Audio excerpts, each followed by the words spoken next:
In the inaugural Charles W. Kegley Jr. Lecture, which took place at Carnegie Council on Wednesday, October 4th, 2023, former Carnegie Council Chair Stephen Hibbard discussed a place for ethics in world politics.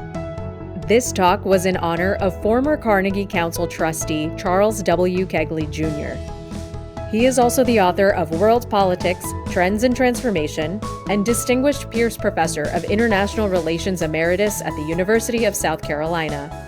The Kegley Lecture has been established to continue the inquiry into the connection between moral concerns and the pressures and realities of world politics. We'll first hear from Carnegie Council President Joel Rosenthal. Good evening.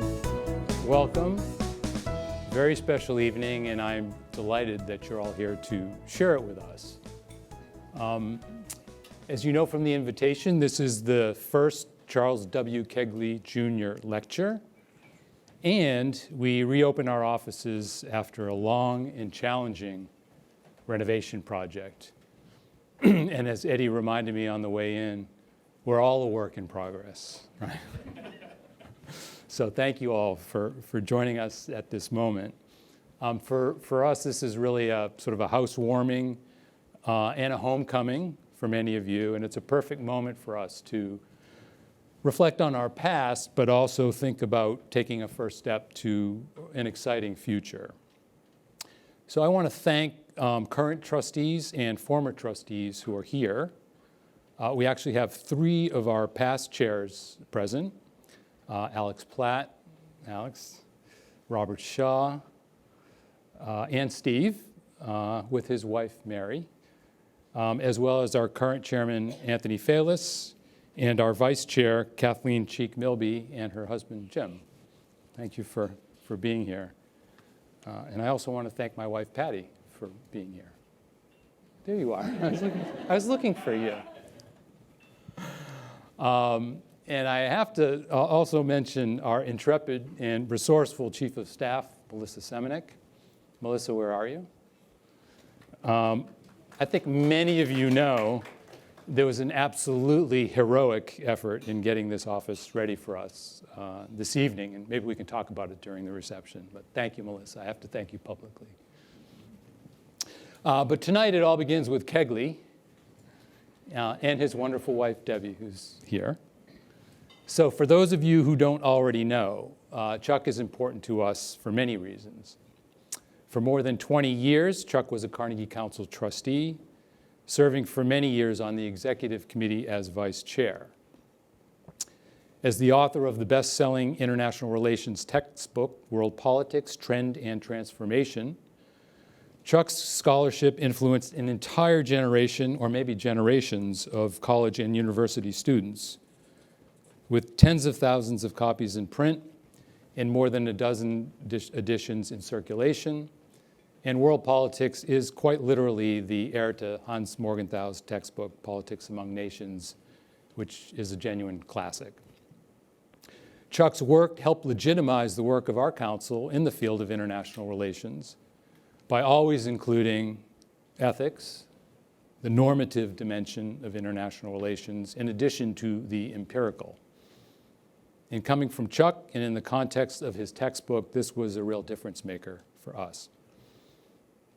And as president of the International Studies Association in 1993, Chuck used the vast powers of his office to help us create the International Ethics section of ISA.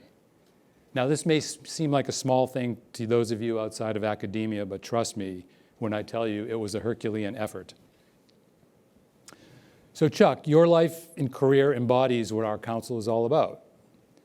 The values we stand for, the work we do, and the impact we seek to have on the world. Scholar, teacher, and voice for ethics, you've been a role model and inspiration for more than 30 years now. So with this lecture now established, we expect at least another 100. Chuck, among your many accomplishments is the impact you've had as a teacher and a mentor. And as such, your students stand as an important part of your legacy. And one such student shines especially brightly. And that student happens to be here this evening to deliver the first lecture in your name And I will say, at your request, no pressure, Steve. You could count on me for that. Steve Hibbard came to the council's life as a direct result of his work with Chuck many years ago in a faraway place called Columbia, South Carolina. As a graduate of the Honors College at the University of South Carolina and Yale Law School, Steve stands highest among the many research assistants Chuck has had over the years. But I'm going to let Steve tell that story. But first, by way of introduction from me, Steve Hibbard has been a most devoted trustee of the council for many years now. Some of you will remember Steve was the master of ceremonies at our 100th anniversary dinner at the Yale Club in 2014, and he then became the council chair, seeing us through a period of extraordinary evolution and growth. And you can literally see this growth and ambition in the renovation project we're now undertaking. I've had the opportunity to learn so much from Steve and with Steve over these past few years as we've planned the council's work together. And I'm excited that you'll have the opportunity to hear from him this evening. Steve's title is A Place for Ethics in World Politics, perfect for our work in progress renovation, and also so suggestive of our mission and our aspiration. So with that, Steve, thank you for taking up the challenge. Over to you. Thank you. Thank you.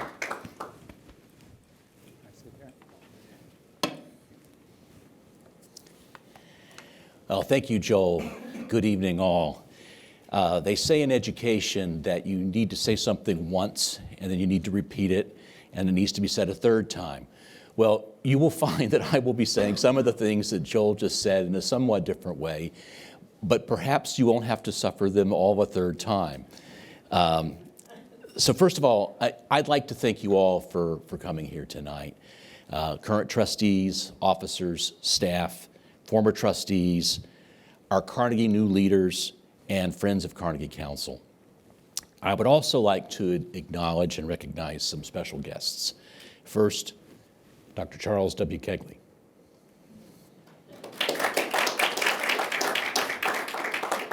Who we are here tonight to honor, and his wife, Debbie. Joel Rosenthal's wife, Patty. And my wife, Mary. So it is a joy to celebrate this double inauguration evening with you. 3.5 years ago, as a frightening and unknown virus, COVID-19, rapidly spread around the world, this building, like so much of the world and our lives at the time, shut down. Tonight's lecture marks the reopening and the return of public events to Merrill House for the first time since that closure in March 2020. How truly wonderful that all of us are present to bear witness to this return to public events. During the long hiatus, the council has been engaged in the building's largest refurbishment in decades. The building's infrastructure has been renewed for the next generation. There's reconfigured space, a newly expanded terrace, which we will be able to enjoy later this tonight, a new fire alarm system, a new heating and cooling system, new windows and doors, new lighting, fresh paint, and a new carpet, with more new carpet to follow shortly. As any of you who have endured construction will recognize, the process is never easy and almost nothing goes to plan. Even for construction projects, this was a markedly tortuous slog. But the trustees and staff, particularly Melissa Semenuk, have fulfilled their duty to ensure the building is safe, functional, and fit for the future. There is more to be done.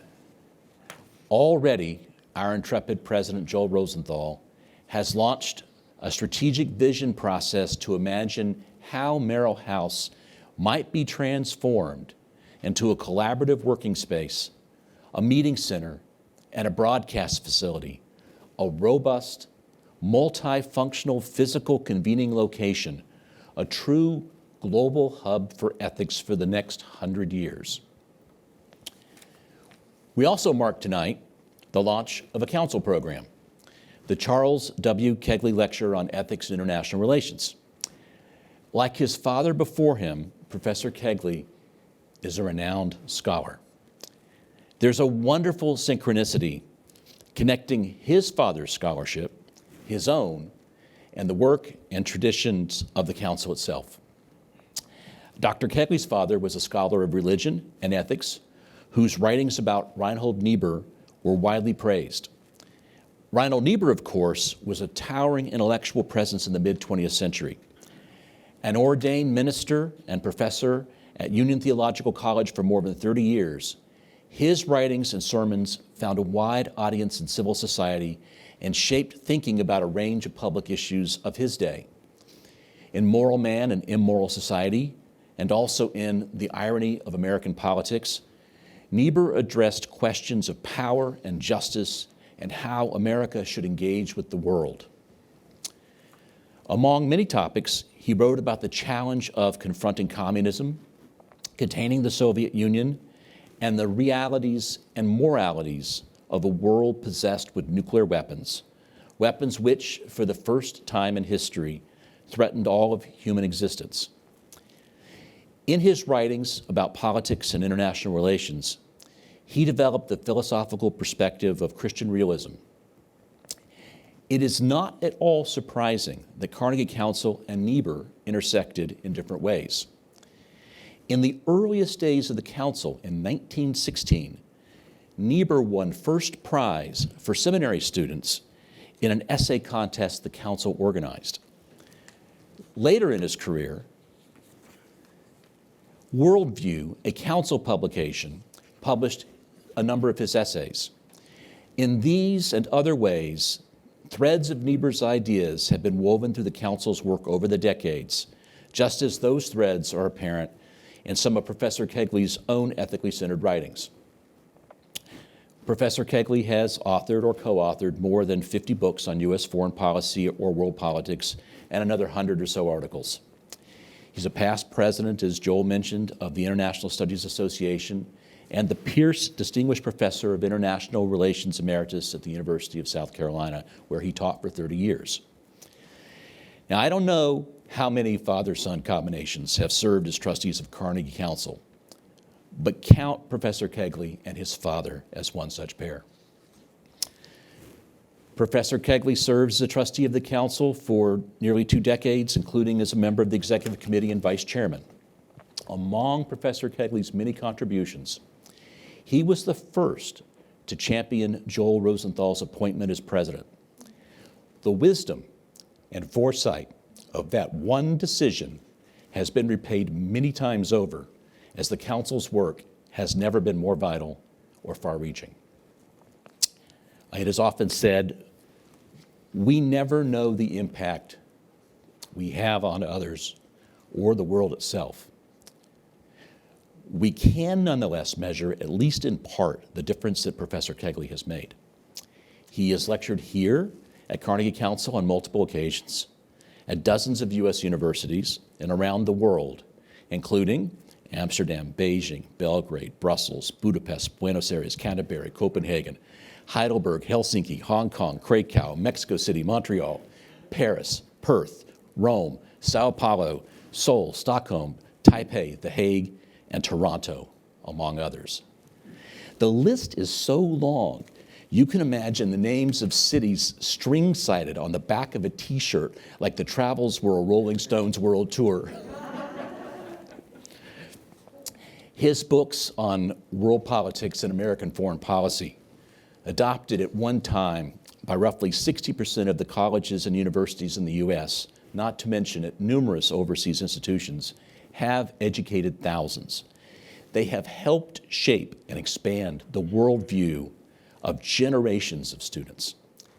And with his gift of endowing this lecture series as an example and challenge to others to provide meaningful financial support for the council, in future years, I believe the Kegley Lecture will become recognized as a singular moment for world leaders or leading foreign policy thinkers to express their thoughts on pressing ethical challenges in world politics. And this lecture series will itself extend his legacy for generations. As I am not a world leader, a foreign policy specialist, or a leading academic, it is humbling that in establishing this program, Professor Kegley stipulated that I offer the first lecture. When he called me to tell me this condition, I thought it was just another instance of his well-known sense of humor. I think he followed up by challenging Abraham Lincoln and saying, "But don't worry, they'll little note and not remember what you say." And then he laughed. As those who know him well can confirm, Professor Kegley laughs a lot. In any event, his stipulation certainly reflects his extraordinary generosity of spirit and is another instance of his many gifts to me. I was a freshman in my second semester of college when I took his honors college seminar on American foreign policy. Towards the end of the term, Professor Kegley asked me if I had any summer plans. Mowing lawns came to mind. But would I be interested in being his research assistant? Was I ever? As those in academia will appreciate, freshmen simply are not lead research assistants for celebrated professors, let alone for the newly installed chairman of the department.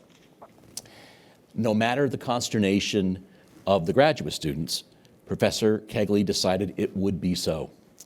He initially had me assist with the first edition of his classic textbook, World Politics, Trend and Transformation, and I went on to assist with another 11 of his books while an undergraduate. A further comment about world politics is in order. This textbook is now in its 17th edition, with the 18th edition soon to issue in the spring. One marvelous update over the years is that the text highlights links to Carnegie Council insights on emerging ethical issues in international relations for students to acquire a deeper understanding. But returning to the beginning, the final chapter of the first edition of World Politics, and I brought my copy all the way from San Francisco and left it in the hotel room to show you, concludes with 10 questions for a tense era. It was a tense time. The long American humiliation of the Iranian hostage crisis was a recent memory. The Soviet Union had invaded Afghanistan. Soviet-American relations had become more confrontational as President Reagan dramatically increased military spending and bellicose rhetoric. American fears about OPEC's power over the economy were palpable. Interest rates reached their highest point in modern history, with an annual average of 16.63% in 1981 as the Federal Reserve engaged in a long inflation battle. As tense or as unsettling as those times were, I hazard that our times are as tense, if not more so. But it is remarkable how prescient Professor Kegley's questions were back then and how they remain relevant even today. Among the 10 questions asked in that final chapter were, are nation states obsolete? Is complex interdependence, what we might call globalization now, a blessing or a curse? What is the national interest? What price preeminence? And end to ideology? No surprise, these same questions are echoed today in similar questions posed in the last chapter of the current edition of World Politics. And as Joel mentioned, it was Professor Kegley who introduced me to the Carnegie Council, where I've been privileged to serve as a trustee and as a former chairman for a number of years.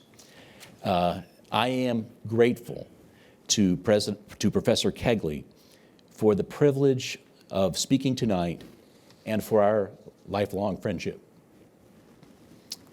Now, as Fareed Zakaria says, let's get started. The title for tonight is a declarative statement, a place for ethics in world politics. Some may wonder whether the title should be punctuated with the question mark. And some may think that the hard, practical realities of the world necessarily cast doubt on the proposition itself. I hope, however, that you will entertain the promise embedded in the Declaration and note that its phrasing assumes there is such a place and teases that some insight might follow on what that place is. And as you may have guessed, the title is also a nod to Professor Kegley's World Politics textbook, even as world politics is the broader subject itself. The political landscape of the world can look dark and bleak. For nearly 15 years, beginning with the 2008 financial crisis, it has been widely questioned whether the liberal international order the U.S. helped forge after World War II, through new multilateral institutions such as the United Nations, the World Bank and the International Monetary Fund, the World Trade Organization, NATO, and the European Union, among others, is badly fraying or already frayed. Henry Kissinger once described the U.S.-led international order as an inexorably expanding cooperative order of states, observing common rules and norms, embracing liberal economic systems, forswearing territorial conquest, respecting national sovereignty, and adopting participatory and democratic systems of government. Inexorably expanding, not so much in today's world. For years now, our national commitment to uphold this order has eroded, as has support among other nations. Can you put yourselves back in time to the early 1990s and remember the United States' national sense of optimism encapsulated by what Francis Fukuyama called the end of history, a time when the U.S. stood as the world's only true superpower following the collapse of the Soviet Union? That optimism decayed as the U.S. fought long wars in Iraq and Afghanistan for confused reasons without clear strategic ends, and, at least in Afghanistan's case, with a humbling departure. That optimism decayed because of the financial crisis and the global COVID-19 pandemic.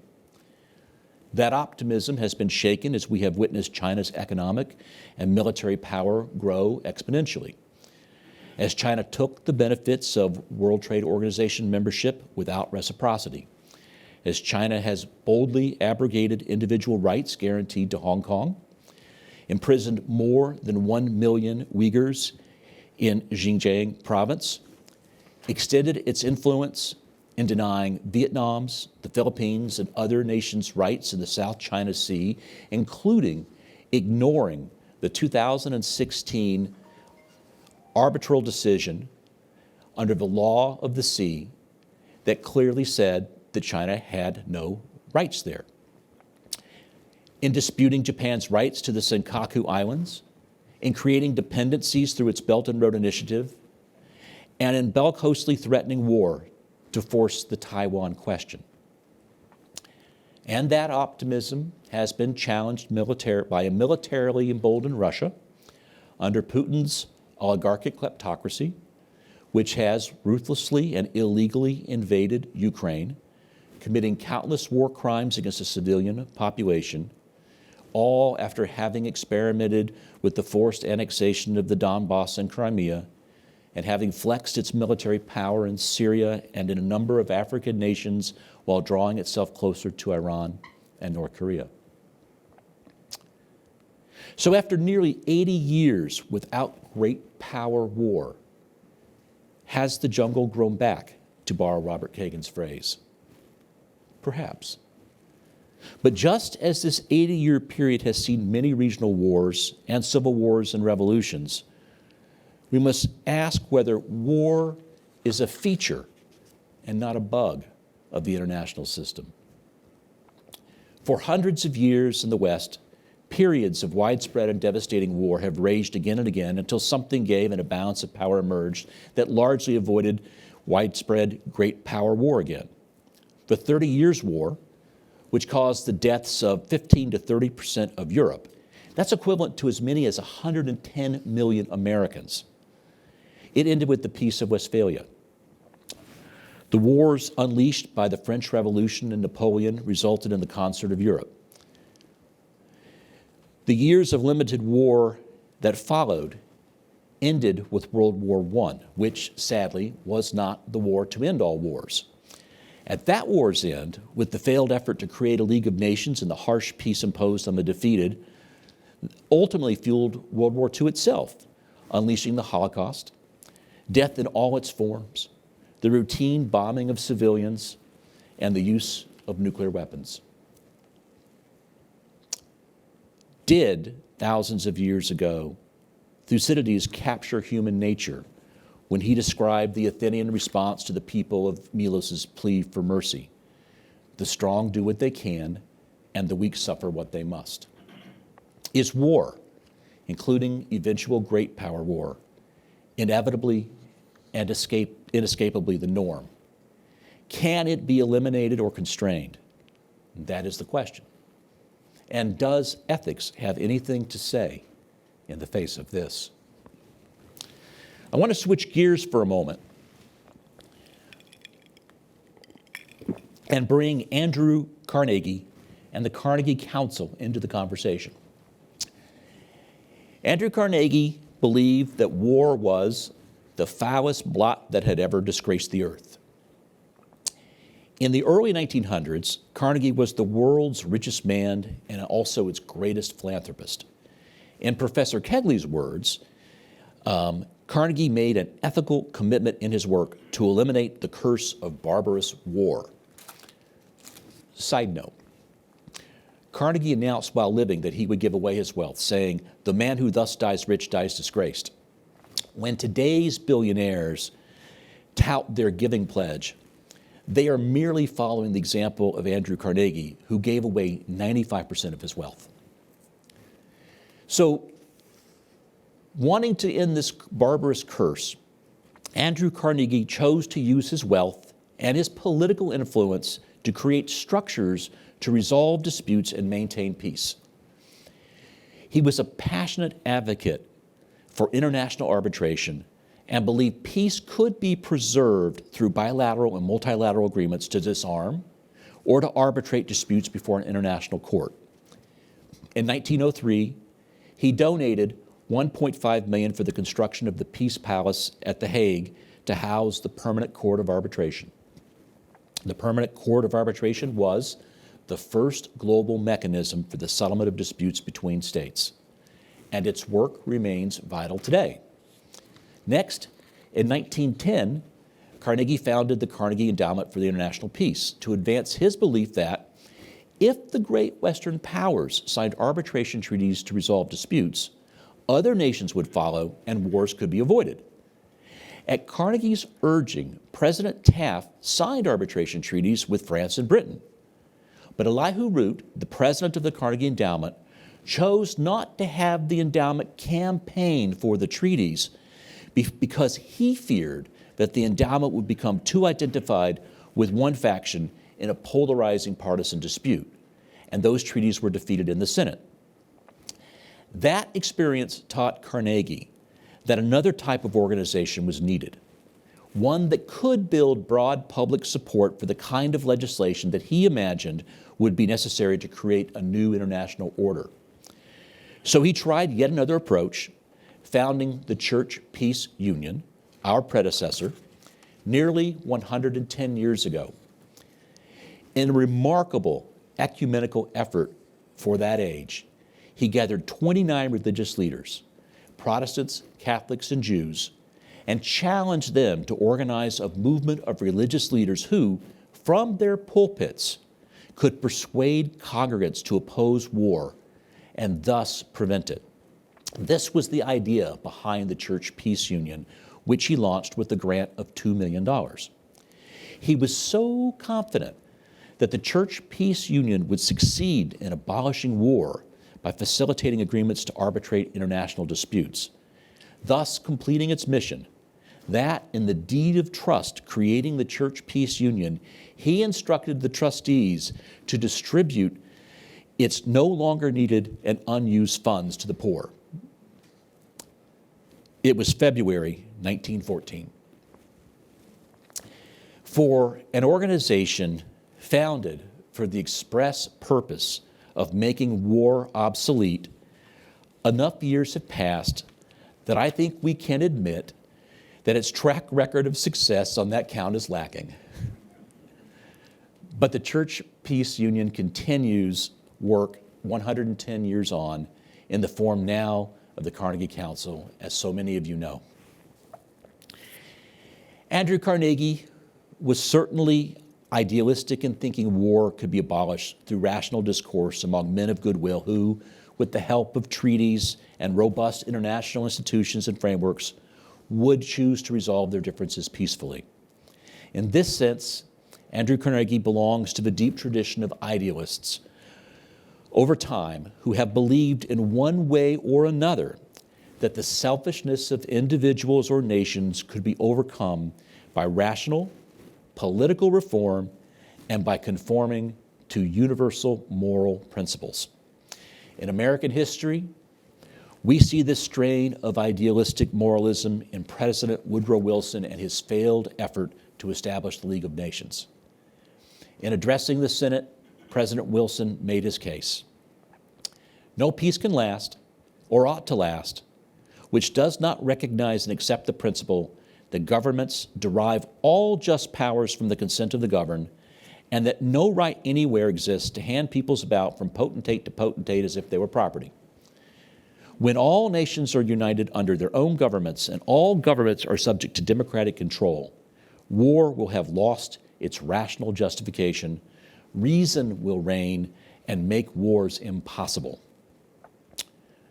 When ethics enters the conversation, one might expect ethics to be inextricably linked with a set of universal moral principles that dictate judgments, if not demand actions, and that following these moral principles would supply the antidote for a world where history and lived experience reflect that the strong do as they will. But it is more nuanced. There are those who are certain of the rightness of their moral viewpoint are too often tempted to impose it on others, to demand others conform and adhere to their right way of thinking, and often at the point of a gun. I suspect that true believers, zealots, and extremists are responsible for more war, death, and destruction than wars fought for land or riches. Wars of religion, wars to spread fascism or communism, and even, in some instances, wars to impose a version of democracy are all instances where, as Hans Morgenthau observed, idealism itself imposes the threat of total war resulting in universal destruction. Well, this year marks the 75th anniversary of the publication of Hans Morgenthau's masterwork, Politics Among Nations, The Struggle for Peace and Power. Morgenthau was the great political realist and a longtime serving trustee of Carnegie Council. Side note, I appreciate that talking about Morgenthau to this audience may be presumptuous. Morgenthau, together with Reinhold Niebuhr and others, was the subject of Joel Rosenthal's first book, Righteous Realists. And President Kegley has, President Kegley, I've elevated you. I've elevated you yet again. Go on. Professor Kegley has also written extensively about Morgenthau and Niebuhr. But Morgenthau wrote Politics Among Nations in part as a reaction to the idealism that led to the horrors of World War II, as he thought deeply about the possibility that future wars in a nuclear age could end humanity. In his words, the citizen of a modern warring nation crusades for an ideal, a set of principles, a way of life, for which he claims a monopoly of truth and virtue. In consequence, He fights to the death or to unconditional surrender all those adhere to another, a false and evil ideal and way of life. In Morgenthau's view, the world is the result of forces inherent in human nature. We all are motivated to pursue our self-interest, as are nations. The path to peace, then, where there is no theoretically all-powerful world government to impose order, lies in embracing this nature, recognizing it is natural that all nations strive for power, and ultimately that balancing power and understanding interests is the sure path to containing war. The moral relativism of this may be disconcerting to some, but paradoxically, a moral relativism that fosters tolerance ends up being more ethical than a moral absolutism that breeds intolerance, brutality of the other, chaos, and war. Yet, in balancing power to achieve a nation's strategic national interests, there may be any number of discordant situations where one may necessarily side with an actor whose behaviors are repugnant, whose religious, cultural, or tribal norms are not shared, and whose conduct in other areas may violate norms of international law or human rights that we cherish. One need only think of Saudi Arabia. The revulsion so many felt to Adnan Khashoggi's killing and all that represents comes face to face with other Middle East imperatives for which Saudi Arabia is essential. As Armen Sarkisian, the former president of Armenia, noted, power is a theater of messy trade-offs. It constrains more than it liberates. To achieve one goal, the wielder of power must often sacrifice another. Or, as Hans Morgenthau observed about exercising power, the very act of acting destroys our moral integrity. Whoever wants to retain his moral innocence must forsake action altogether. In politics and life itself, we are not free to choose the world as we would like it to be, but rather must choose from the available set of bad choices the one choice that we hope will prove least bad. But realism, as conceived by Morgenthau and others, is not entirely morally relativistic either. In balancing states, there is a fundamental difference between totalitarian governments and liberal democracies. Morgenthau spoke of the saving grace of democracy here at a Carnegie Council lecture. He acknowledged that democratic rule could be outrageously deficient, but argued that the difference between a, quote, a bad totalitarian rule and a bad democratic rule is the possibility within the mechanics of democracy itself of a self-corrective. In a functioning democracy, as opposed to a nominal democracy as in the Democratic People's Republic of Korea, also known as North Korea, as Morgenthau asserted, you can throw the scoundrels out. You can replace a deficient, incompetent government with a decent one without interrupting the constitutional continuity within the dynamics and mechanics of the democratic process itself. This is true as well for democracies where the rule of law is not so damaged or flawed that the judiciary has the power to hold officials to account for violations of constitutional principles. We will see if Israel remains such a democracy or whether Benjamin Netanyahu's government's efforts to weaken the judiciary will take.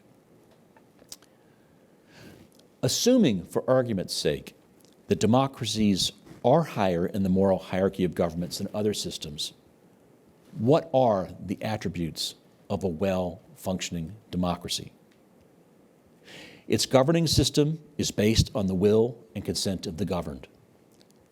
Its institutions are accountable to all citizens. It adheres to the rule of law. It respects human rights. It has a network of mutually reinforcing structures in which those exercising power are subject to checks both within the state and without. For example, from independent courts, an independent press, and civil society. And it requires an openness to changes in power through free and fair elections in which all citizens may vote. For me, ethics in world politics consist primarily in two parts. First, in recognizing that none of us are so right that we should be entrusted with all power. And that, as a consequence, in recognizing with humility the limits of our own understanding and being wary of others' hubris, we are called to practice tolerance and embrace pluralism. It is our duty to struggle to respect and to at least attempt to understand the diverse points of view and lived experiences of people from other nations and cultures. But this does not require one to surrender one's own views and beliefs or to agree to adopt another's worldview. Nor does this mean that all points of view are equal and fully valid, any more than that we would be required to agree that democracies and autocracies are equally moral. Indeed, we should be on guard against unreflectingly considering that differences are equivalencies. Yet, embracing pluralism necessarily mandates some degree of tolerance. Not finding a space for tolerance would lead to condemning or demonizing those who are different. As history has shown, intolerance has produced many of the greatest outbreaks of violence and persecution known to mankind. Second, there is the practical practice of ethics. These are actions that support healthy, democratic institutions that build and maintain norms of behavior that embrace democracy and human rights. The author of a leading text on international law describes law's aim as an attempt to create a framework, no matter how rudimentary, which can act as a kind of shock absorber, clarifying and moderating claims and endeavoring to balance interests. That is in large measure the role I see for ethics, and in particular for institutions like Carnegie Council that are leading in efforts to develop frameworks and norms of behavior for an interdependent and fractious world. This year also marks the 75th anniversary of the adoption of the Universal Declaration of Human Rights by the United Nations General Assembly. The Declaration passed by a vote of 48 of the then existing 58 member states. No member state voted against it. For those of you not familiar with the Universal Declaration, it is a milestone document in the history of international relations in the world. Its 30 short articles prescribe limits on the power of a state by defining rights to which every person is entitled simply because they are human. When Eleanor Roosevelt, who chaired the working committee, presented the Declaration to the United Nations General Assembly, she said it was with hope that it would become the Magna Carta for all of humanity. Today, the great majority of nations have ratified treaties such as the International Covenant on Civil and Political Rights that codified the Declaration's key promises. While by no means perfect, the Declaration establishes a fundamental set of norms against which nations can be judged for how they treat their citizens. It is a document of great moral power, but it would not have come into existence without the advocacy of Judge Joseph Proskauer on behalf of the American Jewish Congress and the support he received from James Shotwell of the Carnegie Endowment for International Peace and the Carnegie Council's leader, Henry Atkinson.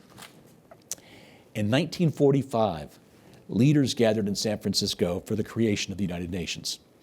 Proskauer, Shotwell, and Atkinson were among those who believed that the Charter had to contain provisions to protect human rights or otherwise the horrors visited on minorities, ethnic, and religious groups during World War II would inevitably be repeated.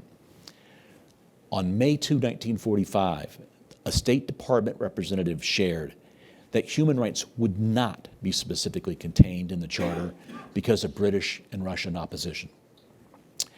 Judge Proskauer and his team stayed up all night drafting a memorandum explaining why human rights were essential to long-term international peace. The next day, he shared this memorandum and obtained signatures for support from a group of civic organizations, including the endowment and the Carnegie Council. Now pause there and think about this. You've got 3,500 representatives gathered in San Francisco for this. There's no email. There's no faxes. There are no phones hardly. How on earth do you track down these people and find them and tell them what you're doing and get their signature of support as well? It was a Herculean task, but they did that. They took that memo and got a meeting with Secretary of State Edward Stettinius, and Judge Proskauer argued the case. Those who were present said they had never heard such a persuasive argument in their lives. The Secretary was persuaded to reverse course after the decision had already been taken with the President's knowledge, and to try again. Within a day, all the big four powers agreed. Encouraging respect for human rights became one of the four purposes of the United Nations as set forth in the Charter, and the Commission on Human Rights went on to craft the declaration that was authorized. This is a shining example of one person's resolve not to accept no making a profound difference. As an institution, Carnegie Council has been on a journey to help develop and establish norms that will support democracy and create shock absorbers that can help nations peacefully balance interests. We see this in its work tackling some of the world's major challenges. The Council's work, including the Carnegie Climate Governance Initiative, its Model International Mobility Convention, and its Artificial Intelligence and Equality Initiative.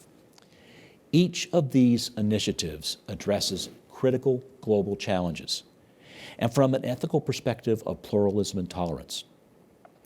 Just as the creation of nuclear weapons created a sense of urgency at the end of World War II, the Great Power War never again erupt because it held the potential for the destruction of all life on Earth.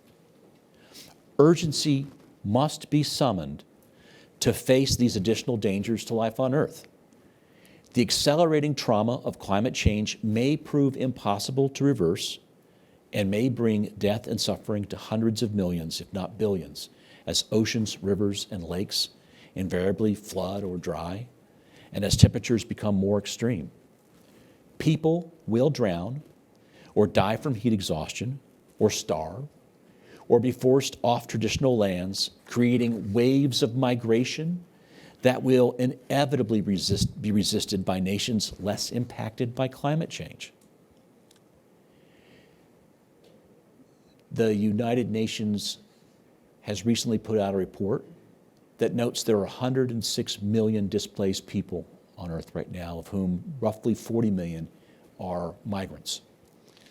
And we have begun seeing the challenges of mass migration when we look back at 2016 and the waves of Syrian migrants fleeing civil war, from African migration to Europe from North Africa, and from waves of migrants streaming to the United States from Venezuela and Central America. And this year we have heard from many technology leaders, including leading inventors of the technology itself, that rapid advances in AI may threaten life on Earth. Few of us have had time to consider why this is so, let alone even to think about what effective saving guardrails might be needed or how to act to ensure that guardrails are universally adopted. In a fragmented world, it is hard to imagine nations coming together rapidly to conclude such agreements, and certainly not as rapidly as the pace of the technology itself changes and develops. There is yet another threatening challenge. the global rise of authoritarian regimes, some of which pretend to be democracies. In every region of the world, countries have been taken over by authoritarian rulers in recent years. These rulers have eroded or circumvented norms built up over the past 80 years, if not centuries. According to Freedom House, the world has suffered 17 years of consecutive decline in global freedom. Nearly 40% of the world's population lives today in countries defined as not free, and only 20% of the world's population live in free countries. If you accept the premise that democracies are morally preferred, this is a looming crisis. Sadly, we see this trend in the United States, which has suffered one of the largest declines in the attributes of democracy over the past 10 years. In the mid-1930s, Sinclair Lewis wrote, "It Can't Happen Here," a dystopian novel about a U.S. politician who, in an allusion to Adolf Hitler's rise to power, quickly rises to power in the U.S. and becomes an American dictator. To those who say it can't happen here, I ask, why not? What entitles us to believe, because this republic has endured 236 years, that it will continue to endure? History is pressed for an example of any democracy enduring as such over the passage of centuries. There is something seriously amiss and dangerous when the overwhelming favorite for the Republican nomination for president is a congenital liar, a con man, a convicted fraudster, someone who was impeached twice for conduct in office and who currently faces 91 counts of criminal conduct in multiple state and federal courts for conduct ranging from lying about and illegally retaining highly sensitive national security documents to conspiring to overturn the results of a free election. When surveys state that 47% of Republicans thought in 2017 that the former president had won the popular vote in 2016. When poll after poll shows that 70% of Republicans do not believe Joe Biden was legitimately elected in 2020, and when 52% of voters in a recent poll favor the former president for president in 2024, something is rotten in the state of Denmark. The causes and reasons are too many and complex to address here tonight. But it can be said that in a time of increasing anxiety and discontent, nonstop propaganda pushed by social media channels to people who choose their media to match their predispositions has taken a profound toll and made appeals by demagogues attractive. In some respects, this is familiar ground. Richard Hofstadter described this years ago in his book, The Paranoid Style in American Politics. It's an old idea. Choose your ethnic group. Choose your religious group. Blame them for everything you fear is not going right and making your life worse. For people who are struggling to survive economically, if you think about Andrew Maslow's hierarchy of needs, the primary needs of food, water, shelter, security come long before the self-actualization needs up the 5 steps of the pyramid to thinking about government and good government and what that means for you. So it's no surprise that it's easier to accept rather than face real issues that need to be addressed. Again, this is not new. Hollywood captured this beautifully in 1995 in The American President. Michael Douglas, playing the embattled president, takes on his Republican opponent and says, "America isn't easy. America is advanced citizenship. You gotta want it bad because it's gonna put up a fight."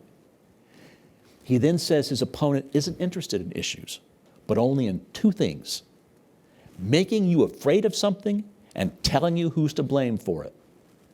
That, ladies and gentlemen, is how you win elections. You gather a group of middle-aged, middle-class, middle-income voters who remember with longing an easier time, and you talk to them about family and American values and character, and then you attack your opponent. We've seen that now for years play out. But what is different this time is the impact of social media. What is different this time is the impact of adversaries who engage in disinformation and put the information out there on our networks for our people to read and to be confused by. What is different this time is that the former president traffics endlessly in lies and does not believe in democracy except in his own Orwellian terms. In a recent interview, he said, "It has to be a democracy that's fair." This democracy, I don't consider us to have much of a democracy right now. That is the leading candidate, the presumed candidate for the Republican presidency in 2024. But this goes far beyond the ex-president to include the countless federal and state officials who have enabled, out of fear or favor, the big lie. They have much for which to account.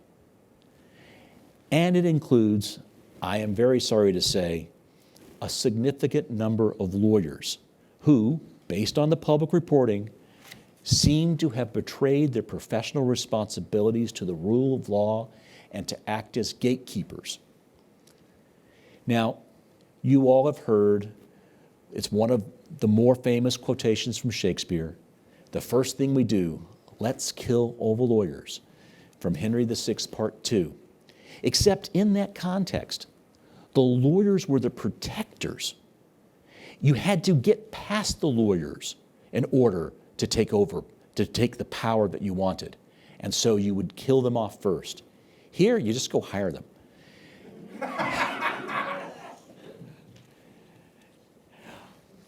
I will conclude tonight by saying ethics requires an insistence on the truth, on sharing it, on standing up for it, and facing down disinformation, propaganda, and lies.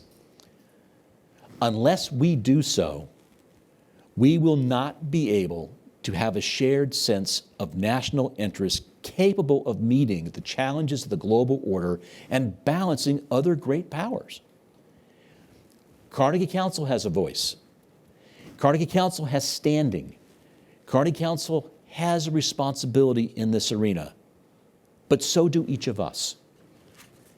Ours is a Sisyphean task. Our duty is to push the rock uphill. Our duty is to fight for that truth, to not accept lies, to not let language become meaningless because it stood on its head. And when the world quakes and the rock rolls back, pray it won't roll all the way to the bottom and push uphill again. Thank you.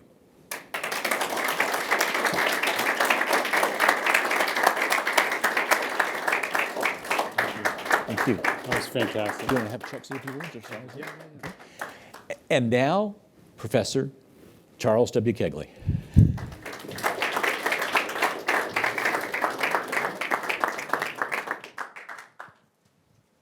Kid, you still have it.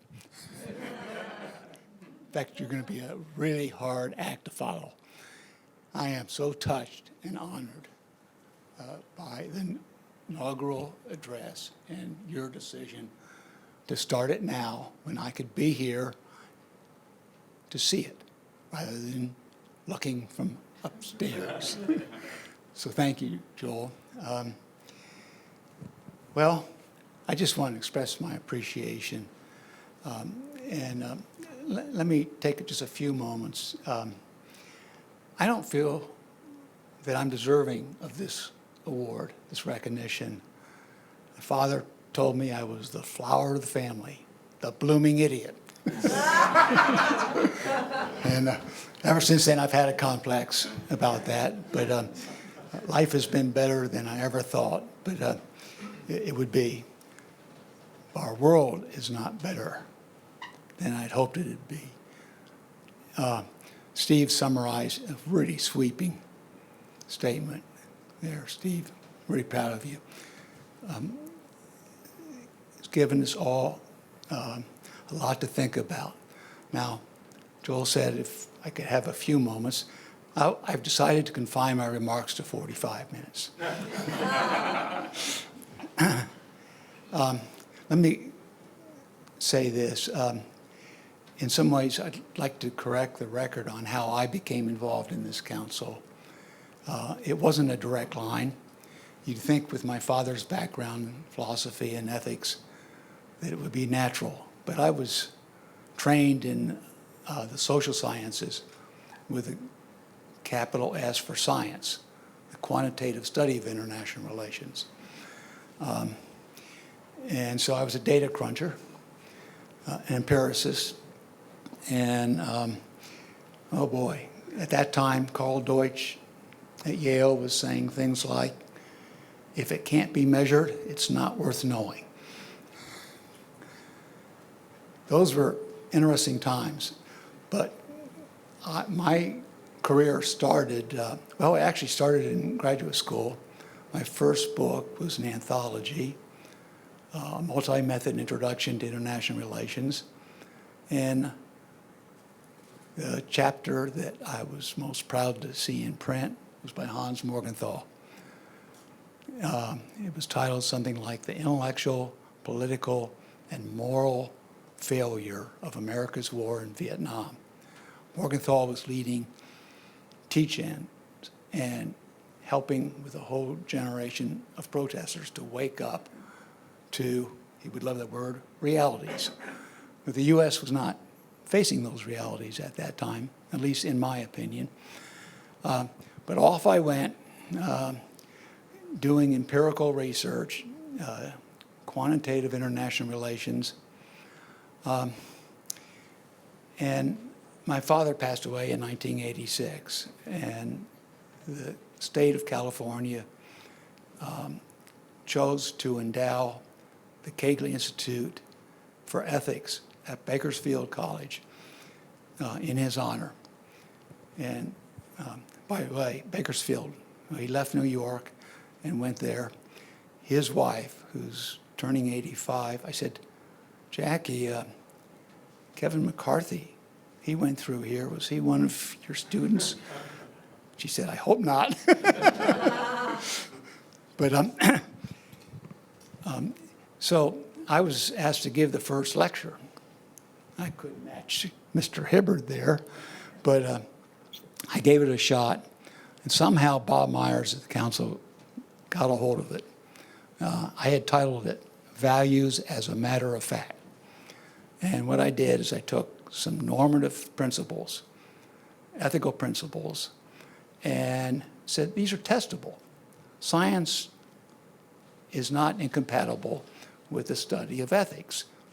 Let me show you. And so I took 4 cases. I think the one that stands out the best was reciprocity, the golden rule, doing to others as you would have them doing to you. Well, in international relations, you could find that. You could demonstrate that. Soviet-American relations, how the U.S. treated Moscow was how Moscow treated Washington. Terminology is not right there. And so Bob Myers said he'd like to publish it in our journal, and the council's journal. And I said, boy, that's great. So I stepped outside my comfort zone, and sure enough, it appeared. The title was changed, and the person who changed it was none other than Joel Rosenthal, for the better. But it was a seductive path. I always tried to think ethically and knew its importance. And some of my colleagues didn't regard that as worthy of consideration. let's just describe international relations. Let's try to explain it, and let's predict it.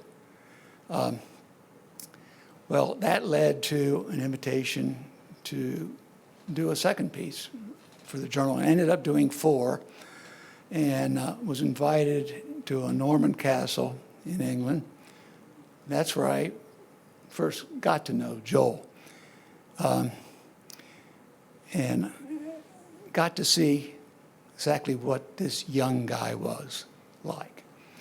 And I was impressed. So that started my entry into this field and my association with the council. Now, as things evolved, Bob Myers was getting ready to retire, and Ed Cox was chair at the time, and he and Helen Mueller tried to talk me of leaving the academy. And they made a pretty persuasive case for that. But I look back now and I say, I haven't done much for the council. The council has done more for me than I ever did for them. But if I can speak with pride of 2 gifts that I think I gave the council. The first was I turned that offer down. I said, there's a better person, Joel Rosenthal. And I got resistance. He's too young. I said, he's better read and more conversant with the literature than most of our speakers. And you couldn't find anyone better. But what really struck me was his passion. And it came out clear. It looked like the rumor had spread through the building here that I might be coming in. And he pulled me aside and he said, if you stay and take this position, and I hope you will, you lied, can I stay too? And I knew at that moment that he had the passion, the vision, the dedication that this council needed. So I lobbied along with a lot of other people. It didn't take much persuasion. He had to overcome some resistance. So Joel, that's something I did for the council. The second gift was Mr. Hibbard here. Can you imagine a student like that? I've had some great students over the years, and as a professor, retired, one of the most rewarding things is to see them pick up the mantle and carry it forward and succeed. But there's only one Steve Hibbard. He just had it from the very beginning. Well, we became friends, and he helped me quite a bit. I sometimes thought, geez, I'm like a father to him. He's like the son I never had. But I can't be his father. I would have had to have him when I was 16. That's not right. Besides that, I got to know him. He probably asked for an allowance. I didn't like that. So I said to Joel, I said, well, I know someone you ought to get to know. And he looked at me suspiciously and said, okay. Well, there was a meeting and kind of a tryout, and you two hit it off. And it's been my great reward to see you two work to orchestrate a reinvention of this council. So my gift is the two of you. You've done all of the work. I didn't know how to define my relationship. What's my role in this council? And I thought, well, you can be a cheerleader, you can be a coach, or you could be a player. Well, I tried all roles and probably failed at most of them. But I just knew that this council was in good hands. And so I'd like to close by saying this, that when I came in here, the council should have been called the Carnegie Council for the Study of Ethics in International Relations. It was narrow. It was academics. Hence my comfort zone was, oh, they're all one of us. But we talked about all the academic ways you can address what ethics involves and what it entails and what it demands. But under your leadership, this has changed enormously from that narrow confine. By the way, the scholars still, if anything, they're still there. They're still applauding, and they're still appreciative, but it's become so much more.